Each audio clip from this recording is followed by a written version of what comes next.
Hi friends, Nathan here, and if you want to make your own classical or fingerstyle guitar arrangements, you have to know your way around the arpeggio. And even if you're not familiar with the term, if you've been playing guitar in these styles for any amount of time, you've definitely played your fair share of arpeggios. They're just such an essential part of what we do. An arpeggio is a chord in which each note is played individually, often in a repeated ascending or descending pattern. So if I take a C major chord and play it like this,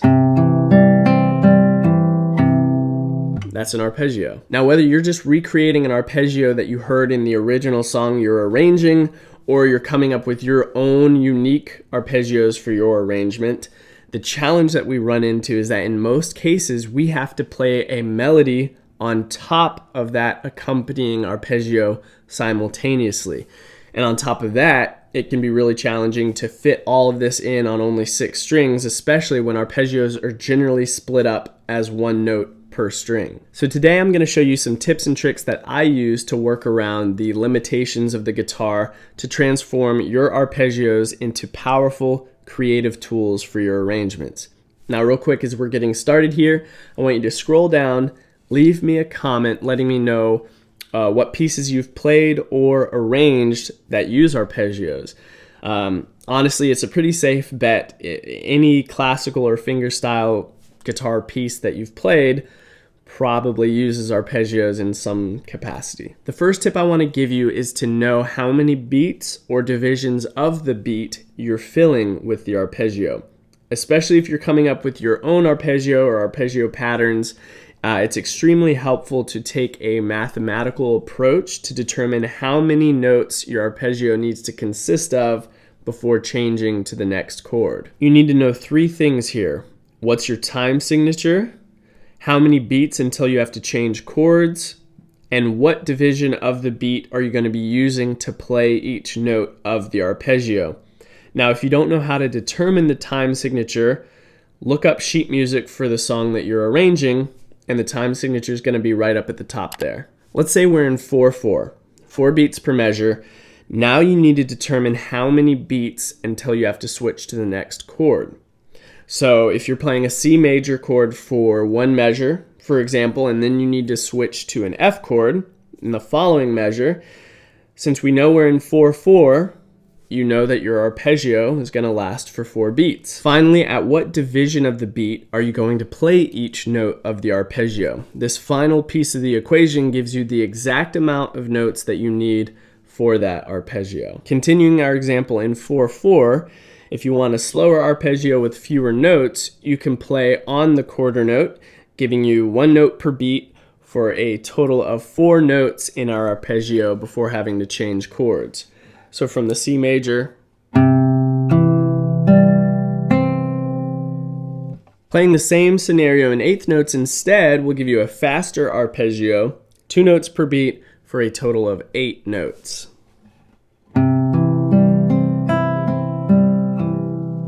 16th notes will give you a 16-note arpeggio. You get the idea, but knowing how many notes you have to work with helps you structure your arpeggios with much more clarity. When you understand the framework that you're working within, you're not limited to specific arpeggio patterns or rhythms. The next few tips deal with the challenge of running out of strings. So when you're playing a melody above or below an accompanying arpeggio, wherever possible, you want to play that melody on a separate string so it doesn't get blurred in with or overtaken by the arpeggio. That means that we need to try to limit the arpeggio to at most 5 strings. And if the melody moves into an inner string, then we have even fewer strings that the arpeggio can occupy. So these tips are going to help you make the most out of the limited string real estate that we have at our disposal. One trick that's super easy to implement that I use a ton is to rhythmically offset the arpeggio from the melody. I'm going to start and continue the arpeggio after each melody note rather than worrying about playing them at the same time. Like this. I have a G and A in the melody above an E minor arpeggio. If I want to keep the melody on a separate string, that only leaves these 3 strings for the arpeggio. by starting the arpeggio after the G, then playing the A alone, and continuing the arpeggio afterwards. It all fits nicely on those strings. If I didn't offset the arpeggio from the melody, I would run out of strings and end up playing an arpeggio note on the same string as my melody,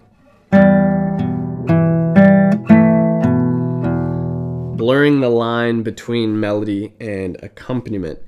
Now, playing melody notes and arpeggio notes simultaneously is great, but not when it causes this confusing overlap. So this trick buys you a little bit of space. This next tip I love too. It gives you tons of room for flexibility and creativity.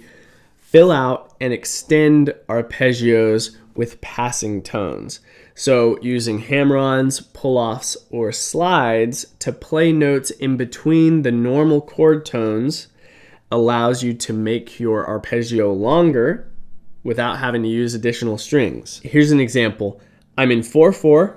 I'm playing an arpeggio on an E minor chord with a B melody note on top. If I just wanted a straight ascending and descending arpeggio, 1 and 2 and 3 and, I would fall 2 notes short of finishing the measure unless I add more strings and overlap the melody note, which I want to avoid, or change up the pattern. But I can add a passing tone in between 2 of my normal arpeggiated notes, E and G, by hammering on to this F sharp. Then when descending, I can pull off from the F sharp back to the E. So this fills out that last beat without requiring any extra strings, and it just sounds awesome. There are so many different scenarios and applications for this, so experiment and get creative. If you don't know what passing tones you can use in a given key, just rely on your ear. Play around with the frets surrounding the chord you're currently playing and see what sounds good. Don't worry though, we will talk more about keys and scales in more videos in the future. On that note, make sure you're subscribed with the notification bell on so you never miss future videos. And if you're enjoying the video so far, hit that like button so more people can see it and to help me sleep well at night knowing that you guys are digging the content. Now for this next tip, I want to give you a specific arpeggio pattern that has gotten me out of many binds. It's an ascending and descending arpeggio in triplets that comes in really handy when you need to limit your arpeggio to 3 strings. A typical ascending and descending triplet pattern would look like this, covering 2 beats across 4 strings. The pattern that I'm going to teach you covers the same amount of time, but only in 3 strings by doubling the top and bottom notes. So here it is. So for the right hand, you're going to use P, I, M, then repeat the top note with A, then back down with M, I, then repeat the bottom note again with P, starting the pattern all over again. All right, so here it is. P, I, M, A, M, I, P, I, M, A, M, I. Playing a pattern across 3 strings instead of 4 can be a lifesaver in those scenarios we've been talking about where you're running out of string real estate and you're in danger of your arpeggio overlapping your melody. My final tip for you today is when arpeggiating through one chord, don't always limit yourself to one position of the chord. Also, you can't say the word arpeggiating without sounding like a music scholar. So feel free to use that one every single day, and you're welcome. You're going to run into many scenarios where your melody's moving around while you're arpeggiating the same chord. And if that melody moves out of reach of your current chord position, you need to be able to continue that arpeggio in a different position. Like in this example, the melody moves from an open E to G to a B all over an E minor arpeggio. Especially once I hit that B, it gets really difficult to continue that E minor arpeggio in the original position, but bonus points to anybody watching this who can do that.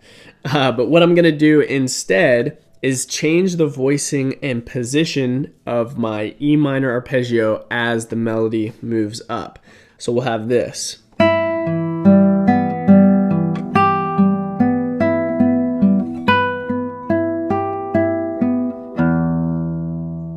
These are all E minor chords, just in different positions. So obviously, to be able to do this in your own arrangements, you need to be able to find and play chords anywhere on the fretboard, not just relying on standard chord shapes that you've memorized. I have a free in-depth training called Fretboard Freedom that teaches exactly that. Follow the link in the description to my website to get access. And again, it's totally free. It's my gift to you because I believe that being able to play chords and arpeggios anywhere on the fretboard to accommodate any scenario is one of the most important elements of arranging for guitar, and I want all of you to be able to learn it. I hope you enjoyed this video. Leave a like and a comment. Let me know if it was helpful for you. And again, make sure you're subscribed with the notification bell on so you never miss future videos. Much love, and I'll see you in the next one.